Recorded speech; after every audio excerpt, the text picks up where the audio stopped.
Hi అండి, welcome to Dhanvi vlogs. ఎలా ఉన్నారు అందరూ? ఈరోజు మనం చేపల పులుసు చేసుకుందాం. చేపల పులుసు అంటే అందరికీ ఒక మంచి ఫీల్ వస్తుంది కదా. మనం కూడా చేసుకుందాం. ఆ చేపలు నేను తీసుకున్నానండి. మోస్ 1 కిలో తీసుకున్నాను.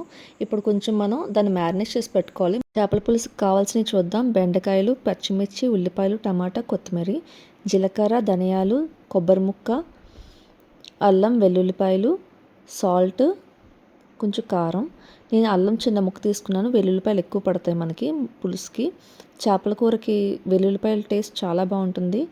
ఎగ్కి కూడా వెల్లుల్లిపాయల టేస్ట్ బాగుంటుంది. నాన్ వెజ్లోని చికెన్, మటన్కి మాత్రమే అల్లం ఎక్కువ పడుతుంది. సో సాల్ట్, కారం, పులుసుకి కారం సాల్ట్ ఎక్కువ పడుతుంది కదా, సాల్ట్ కూడా ఎక్కువ పడుతుంది. చింతపండు చూడండి, మీ పులుపు తగ్గట్టు వేసుకోవచ్చు. నెక్స్ట్ ఆయిల్, చింతపండు నానబెట్టుకోండి. ఆనియన్స్, టమాటో పేస్ట్ చేసుకోవాలి. ఒక టమాటో తీసుకున్నాను, 2 ఆనియన్స్ తీసుకున్నాను నేను.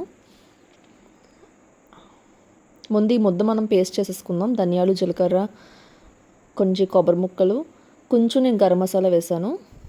ఒక 1/2 స్పూన్ సరిపోతుంది. ఇవి పోపు దినుసులండి. కరివేపాకు ఈ పోపులో వేస్తాను నేను. బెండకాయలు కట్ చేసుకుంటున్నాం. చేపల పులుసులో బెండకాయ చాలా బాగుంటుంది. నేను తప్పకుండా వేస్తాను. ఇప్పుడు ఒక్కొక్క స్పూన్ మనం వేసుకొని, కొంచెం ఆయిల్ వేసుకొని, 1 స్పూన్ కారం, 1 స్పూన్ సాల్ట్ వేసుకొని మ్యారినేట్ చేసి పెట్టుకుందాం. చింతపండు కూడా నానబెట్టుకున్నాం. ఇప్పుడు 2 ఆనియన్ టమాటో పేస్ట్ చేసుకోవాలి, మసాలా పేస్ట్ చేసుకోవాలి. 2 పేస్ట్ చేసేసుకున్నాం చూడండి. ఇది ఆనియన్ టమాటో పేస్ట్, ఇది మసాలా దినుసులు వేసుకున్న పేస్ట్ అండి. జీరా అన్నీ వేసుకున్నాం కదా అవి. ఇప్పుడు పోపు దినుసులు వేసుకుందాం. ఆయిల్ మరిగింది కదా, కరివేపాకు కూడా వేస్తాను. బాగా వేగుతున్నప్పుడు ఈ పాట్లో చేసుకుంటే చాలా బాగుంటుంది కదా చేపల పులుసు. ఇందులో ఆనియన్ పేస్ట్ వేసాను, ఆనియన్ టమాటో పేస్ట్.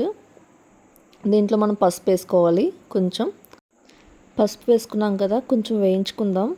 వేయించిన తర్వాత బెండకాయ ముక్కలు వేసుకోవాలి. బెండకాయ ముక్కలు వేసిన తర్వాత కొంచెం మగ్గించుకోవాలి. బెండకాయ ముక్కలు చాలా టేస్టీగా ఉంటుందండి చేపల పులుసులో. ఈ రోజు కన్నా రేపటికి ఇంకా బాగుంటాయి. ఇప్పుడు పచ్చిమిర్చి వేసాను. పచ్చిమిర్చితో పాటు బెండకాయ ముక్కలు కూడా వేసాను. బెండకాయ ముక్కలు కొంచెం వేగిన తర్వాత మగ్గించుకుందాం. కొంచెం మగ్గుతాయి. మగ్గిన తర్వాత పులుసు పోసుకోవాలి. సాల్ట్ కూడా యాడ్ చేశాను. మనకి చేపల పులుసుకి సాల్ట్ ఎక్కువ పడుతుందండి. ఇప్పుడు మనం మసాలా ముద్ద వేయించుకోవచ్చు ఇష్టమైతే. నేను ఇప్పుడు వేయించట్లేదు. పులుసు పోసుకున్నాం కదండి, ఇప్పుడు మసాలా ముద్ద వేసుకోవాలి. నేను ఇలా చేస్తున్నాను ఈసారి. వాటర్ కూడా వేసుకున్నాను పులుపు అడ్జస్ట్ చేసుకోవడానికి. ఇప్పుడు మసాలా ముద్ద వేసి బాగా మిక్స్ చేసుకొని బాయిల్ అవ్వాలి. మంచిగా బాయిల్ వచ్చాక చేపలు యాడ్ చేసుకోవాలి. చేప ముక్కలు మనం మ్యారినేట్ చేసి పెట్టుకున్నాం కదా, అవి ఇప్పుడు యాడ్ చేసుకుందాం. ఈ ప్రొసీజర్ అంతా అవ్వడానికి మనకు 15 మినిట్స్ టైం పడుతుంది. సో ఈ లోపల మనకు మ్యారినేషన్ అయిపోయింది. ఇంకా నాకు కొంచెం కారం పడుతుంది అనిపించింది, దానికి కారం వేసాను. కొత్తిమీర జల్లేసుకున్నాను. ఇప్పుడు మూత పెట్టి మరిగించుకుందాం. చేపలు ఒక 5 మినిట్స్లో ఉడికిపోతాయండి. మన చేపల పులుసు రెడీ అయిపోయింది. చేప ముక్క తేలిందంటే పైకి మనకు పులుసు రెడీ అయిపోయినట్టే.